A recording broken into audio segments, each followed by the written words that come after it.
Hey, Assalamu alaikum everyone. Welcome back to Pepe Update today. So I've actually been calling the reversal of Pepe for quite some time, and it does look like right now Pepe is above all the EMAs one more time. All right. So I've been telling you that if you're not going to come down here, then I do expect a move to start to go back up and probably move up to this technical target, which is 21388.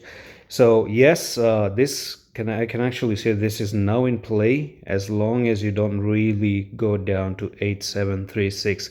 That's the most simple thing I can do. And of course, you're making the cross here. Secondly, you're not just making a cross, but you're also breaking the downtrend that was happening. So the corrective downtrend to me has been broken. So if you notice, you have this downtrend, and could there be chances you go down for a retest? Maybe. You could actually expect a small retest and then go back up. That's still okay, normal. But normally what happens with Pepe is that you just go up, right? Especially if you look on the EMAs, there could be chances where you just hold this 10 EMA on the 4-hour time frame and back test a little bit like this, and then just continue to climb to the upside.